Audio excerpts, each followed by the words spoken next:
Bana bwana Jokelini TV baada ya kutoka kule sasa tunaelekea zetu mdogo mdogo hapa chini hapa nakutana na shikaji ambao wamechill maeneo hapa hivi. Bana mambo vipi? Shwari. Uko fresh? Jina nani? Naitwa Baraka. Bana mambo vipi? Poa. Uko fresh? Jina nani? Abdul. Bana leo mimi nataka tupige story kidogo kuhusiana na siku ya leo ambayo inafahamika kama siku ya kuchinja au sio bana? Bana hii hapa ni siku ya Eid ambayo tunachinja na unaruhusiwa kuchinja kitu chochote ambacho ni halali kwa Mwenyezi Mungu. So wewe Eid ambayo siku ya leo umeamini umejiandaa kuchinja kitu gani? Yani mimi kiukweli nimejiandaa kuchinja jogoo mkubwa. Jogoo mkubwa, Kubwa. Au sio bana? So amini ukiwa unachinja muda gani ambao unataka uende ukachinja au wewe utachinja muda gani? Yani ni muda wote. Mfano kama sasa hivi nataka nikishuka hapa niende nikachinje. Uende ukachinje? Kwa sababu ni siku ambayo Mwenyezi Mungu kajihalalisha kabisa.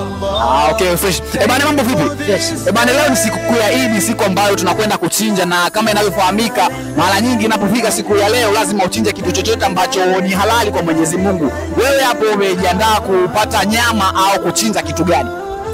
Kwa mimi wazazi wangu ndio wanaofanya hilo swala. Kwa mimi sina uwezo kusema labda nitanunua kitu fulani cha kwenda kuchinja hapana.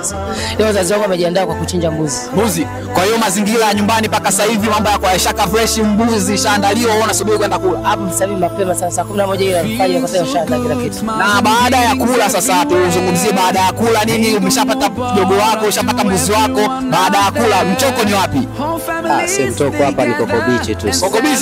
Kwenda kupunga upepo wa bahari. Kupunga upepo wa bahari. Ila wanasemaga nao kwenda kupunga upepo wa bahari anakuaga na mawazo. Una mawazo gani siku ile? Yani sina mawazo. Yani kikubwa leo siku ya leo nina furaha. Una furaha kwa hiyo unaenda kuenjoy na upepo wa bahari. Vipi mwanangu wewe wapi? Huko Coco Beach. Kwa hiyo na shikaji ambao wote mtaenda Coco Beach mtaenda kuenjoy siku ya leo. Sisi tutakwenda beach tuenda kuenjoy. Kwa sababu tunaenda kutuliza hali na nili mazingira.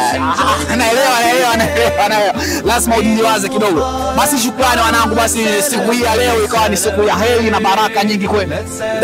Yani nashukuru Mwenyezi Mungu kama katufanya tuwa wazima kwa siku ya leo. Nashukuru. Asante bana, wewe unazungumza na kitu gani cha kuzungumza kwa mara ya mwisho hapa tunapomaliza? Mimi namshukuru Mwenyezi Mungu kwa kunifikisha kwa siku ya leo, kuiona Eid nyingine kubwa kama hii ya mwaka huu. Namshukuru Mwenyezi Mungu na niendeleze kunipa pumzi za kufika mwaka ujao. Basi shukrani basi washikaji zangu, asanteni sana kwa kupiga swali 2-3. Naamini hapo mtaendelea kula upepo nini hapo baadaye hapo tukimaliza. Tunaenda zetu Coco Beach. Tukutane Coco Beach mishale ya saa 10 saa 11 sio?